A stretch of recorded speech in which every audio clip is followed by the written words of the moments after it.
Nós sabemos que o esporte é muito mais que uma corrida, muito mais que um jogo. Nós sabemos que muitas vezes os esportes são capazes de nos ensinar e hoje eu estou aqui para dizer 5 lições que a Fórmula 1 me ensinou.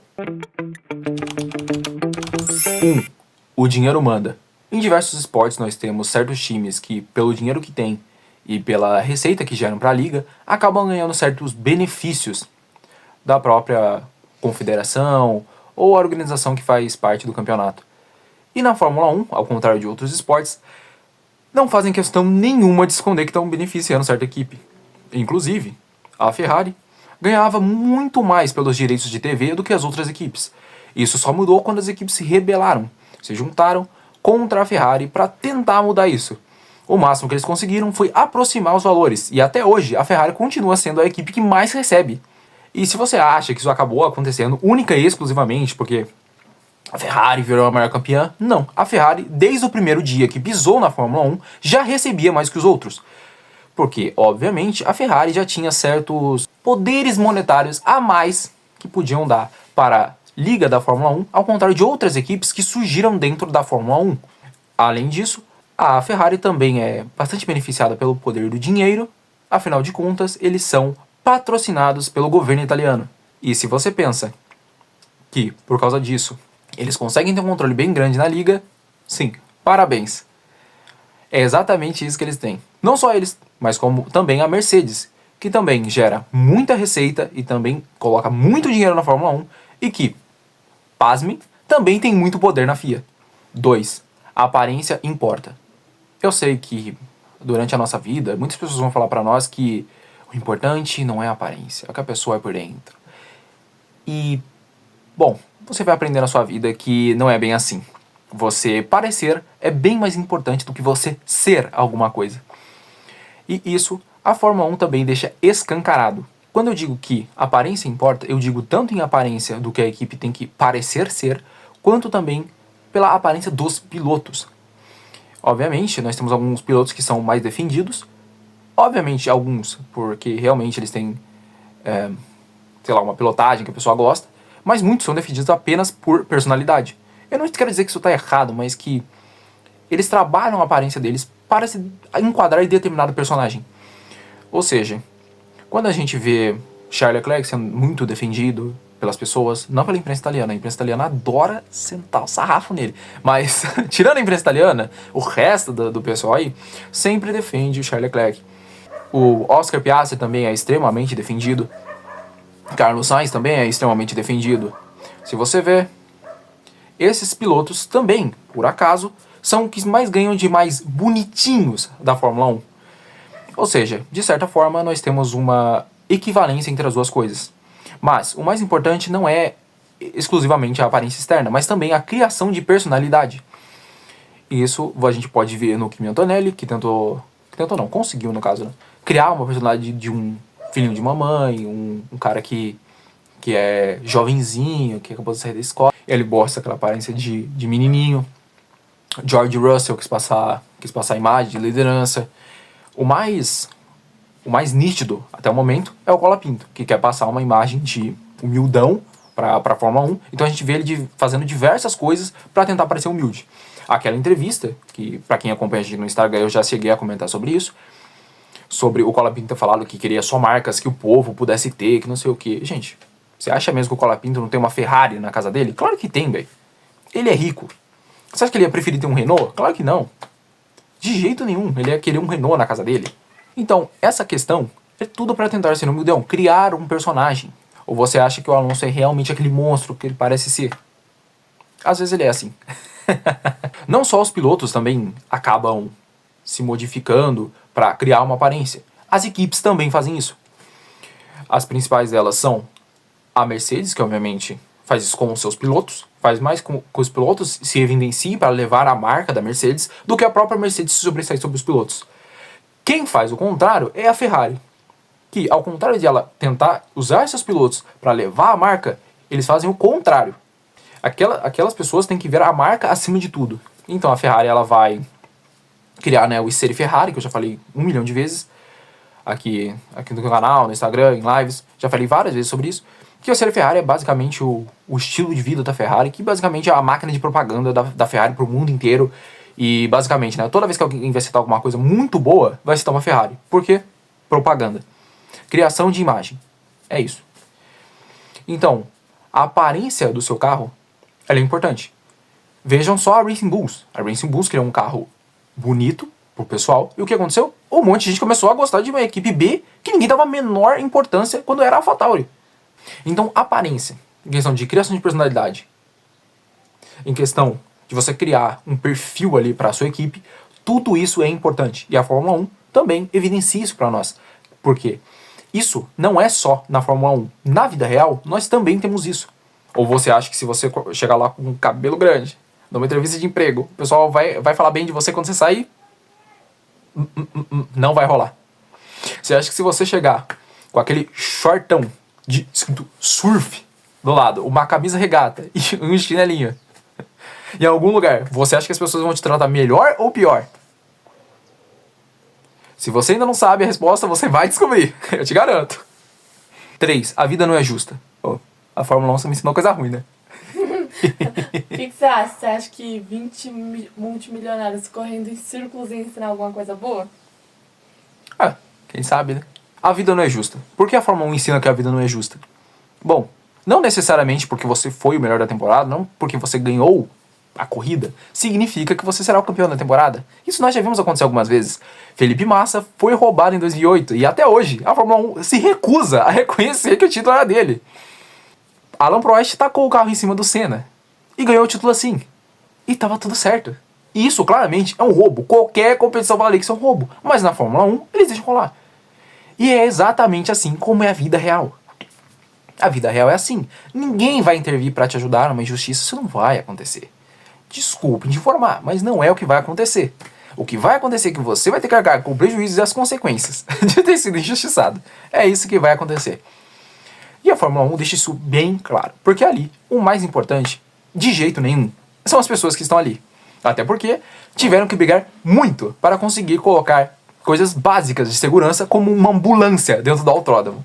Vocês acham mesmo que uma competição que quis brigar para não colocar uma ambulância dentro de um autódromo, você acha mesmo que eles estão preocupados com uma competição justa? Não, de jeito nenhum. Inclusive, quando teve uma competição justa, que o Michael Masi fez em 2021, vamos lembrar para onde foi o Michael Masi depois de ter feito uma competição justa entre Verstappen e Hamilton? Exatamente, está demitido. Porque a Fórmula 1 não precisa disso. Competição justa, tá de brincadeira? Não é isso que a gente precisa. A gente precisa que dê dinheiro. E naquela época eles acabaram mexendo com a Mercedes e não foi muito legal. Em resumo, o que a Fórmula 1 nos ensina é que não é porque você merece ganhar o título que você vai ganhar o título. Isso não vai acontecer. E isso eu não digo só também de manipulações de resultados, coisa do campeonato ser injusto, mas também coisas do acaso. Por exemplo, seu motor vai lá e estoura. Você pilotou muito bem, você merecia vencer a prova, mas seu motor foi embora. E aí, o que você vai fazer? Nada. Perdeu. E é assim, essa é a vida. Tu perdeu. Né? A Nina Gaiman, ela ia vencer uma corrida na Fórmula 1 Academy, tava muito na frente, e ela perdeu a prova. Por quê? O motor dela quebrou. E o que tem que fazer? Azar. E é assim, ela merecia vencer a prova, mas a vida não é justa. Então ela perdeu. Daqui a pouco você vai estar aparecendo lá na estragou a vida de milhões de pessoas com esse vídeo. Um vídeo publicado na internet que levou milhões de pessoas à depressão. A quarta lição que a Fórmula 1 me ensinou é: seja grato pelo que você tem. Por que eu digo que você tem que ser grato pelo que você tem? Nós vemos que na Fórmula 1 nós temos 20 vagas de pilotos, onde é mais fácil você se tornar um astronauta do que se tornar um piloto de Fórmula 1. Logo, se você chegou ali, mesmo que seja por uma temporada, mesmo que seja para ser um piloto de testes, você já fez muito. Porque pensa no tanto de gente que, ao contrário de você, beleza, você é um piloto de teste da... Naria, fala a pior equipe. Da Haas. Da Haas. Você é o piloto de teste da Haas. Ok. Era melhor você estar num carro. Sim, concordo. Mas olha quanta gente não conseguiu nem ser piloto de testes. Nem pisar numa garagem da Fórmula 1 os caras conseguem. Olha o tanto de gente que foi pra trás. Olha o tanto de gente que, ao contrário de você, não chegou onde você tá. Que, ao contrário de você, Se, sei lá, o Stroll ficar doente, nunca vão pisar num carro de Fórmula 1. Porque nem essa chance eles têm, nem essa oportunidade eles têm. Esse negócio do Stroll aí foi direto. Não só isso, mas você pensa em, eu tenho um carro do meio do grid, então eu vou fazer corpo mole, sabe? O Verstappen tá vindo me ultrapassar, eu tenho um carro de mid-grid, tô nem aí. Vou aqui só fazer uma defesa básica e tal, ou às vezes nem defender. Só que assim, você tem que ser grato pelo que você tem. Qual é a sua posição? É aquela. Defende. Também não tô dizendo assim que Verstappen tá vindo atrás de você de pneu novo, você vai ficar ali segurando o Verstappen 20 voltas, né? Pô, pelo amor, né? Pelo amor, tem que ser esperto também, né? Você tá disputando posição, oitava com sétimo, Verstappen tá vindo com o pneu novo. Hülkenberg tá vindo atrás, tá disputando com o Hülkenberg, aí você vai ficar segurando a Verstappen? Não, só faça isso quando for vantagem pra você. E eu acho que o Bortoleto, ele consegue passar muito essa mensagem. Porque apesar de ele não estar sendo assim, nossa, ele tá espetacular, ele tá esmagando o companheiro de equipe dele, mas, cara, o Hülkenberg pegou um pódio e qualquer um poderia se desesperar e falar, nossa, caramba, olha o que meu companheiro de equipe tá fazendo, cara, eu vou ser destroçado, que não sei o que. Ele só chegou, comemorou com seu companheiro de equipe e sorriu. Entende? Ok, tudo bem. Se amanhã o Bortoleto tiver mais um carro, mas, cara, ele esteve lá, ele chegou. Entende?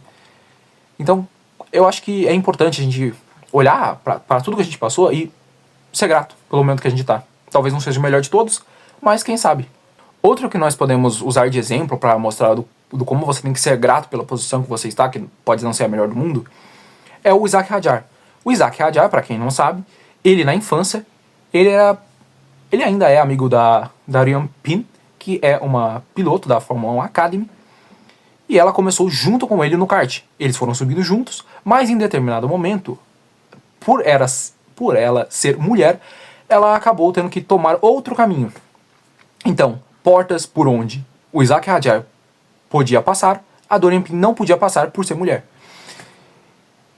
Então, vocês imaginam o Isack Hadjar, que hoje está na equipe B da Red Bull, e que pode dar o azar de acabar entrando naquele moedor de gente chamado Red Bull, que inclusive falamos um vídeo. Só que, mesmo assim, ele tem que agradecer, porque ao contrário da Dorian Pin, ele teve a possibilidade de se tornar um piloto da Fórmula 1. Algo que a Dorian Pin, talvez, até o fim da sua carreira, não tenha a possibilidade de se tornar. Simplesmente por uma coisa que ela nem escolheu. Afinal de contas, ela não escolheu ser mulher, ela simplesmente nasceu mulher. E por causa disso, ela não pode chegar na Fórmula 1. Afinal de contas, o Helmut Marko não está muito afim de colocar mulher na Fórmula 1. Pensando desse modo, olha que posição de privilégio, olha a oportunidade que o Isack Hadjar conseguiu. Então, mesmo que seja a equipe B, ele tem que fazer o seu melhor, ele tem que ser grato por onde ele está. A quinta lição que a Fórmula 1 me ensinou foi: a vida é preciosa. Eu acho que eu não preciso nem discorrer muito sobre, que eu acho que só de falar qual foi a lição, eu acho que vocês já entendem o que isso tem ligação com a Fórmula 1. Num dia você tá lá comemorando um pódio, e no outro dia aquele piloto já não tá mais lá. Eu vou suavizar um pouco, porque o YouTube não gosta dessas coisas, mas basicamente, quantos pilotos aí extraordinários, que eram amados por uma nação, que acabaram sofrendo alguma coisa e não terminando suas carreiras, ou tendo que encerrar precocemente suas carreiras devido a acidentes, ou até pilotos que depois de suas carreiras já terem terminado tiveram que encerrá-las também por um acidente e pararam de aparecer na mídia. Pilotos que não tiveram nem a chance de tentar aparecer alguma coisa para o público, né? Alguns foram campeões antes do fim, enquanto alguns não tiveram nem essa oportunidade. Então, é uma mensagem que a Fórmula 1 nos deixa, que a vida é preciosa, né? E a Fórmula 1 ensina isso muito bem. Claro que recentemente nós também tivemos o caso dos jogadores do Liverpool, mas e o caso também do Kobe Bryant no basquete. Só que são casos que nesses esportes não são tão comuns, ao contrário da Fórmula 1. Atualmente, a Fórmula 1 trabalha com muito mais segurança do que antigamente, tanto que a última dessas tragédias foi em 2014, o que é ótimo.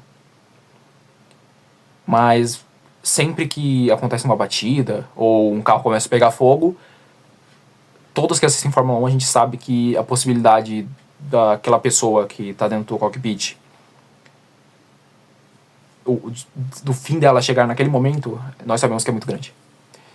Então, é uma lição que é pesada, mas ela é importante. Não só de valorizar a nossa própria vida, mas também de valorizar a vida das pessoas que são próximas a gente e que, de alguma forma, a gente gosta. Bom, essas foram as lições que a Fórmula 1 me ensinou. Se a Fórmula 1 também te ensinou alguma coisa, você aprendeu outras lições com outros esportes, deixa aí embaixo nos comentários. Deixa o like, porque a editora obriga a pedir. Se inscreva no canal se ainda não for inscrito, para receber mais vídeos como esse. Aos sábados, às 11 horas da manhã, nós fazemos lives comentando sobre os esportes. Compartilhe este vídeo com a sua namorada, com o seu namorado, com o amante, com a sua avó, com o seu avô, com o seu inimigo, no supermercado. Compartilhe com todo mundo. Faça com que todas as pessoas conheçam o coração do esporte. Deixa aí também seu comentário sobre qualquer outra coisa que queira conversar. Veja outros vídeos. Siga o seu apresentador, @edecarvalho.jpr. Siga a sua editora, que está atrás da câmera, Narian CR. E siga também o Coração do Esporte, @CDA_podcast. Lá nós fazemos os memezinhos. E esse foi o último memezinho que a gente postou. Vai evitar de morar em outro lugar. Sim, vocês precisam ver que esse castor parece o Palmer. Olha só. Palmer, gente. Igualzinho. É isso. Nos vemos na próxima. Tchau.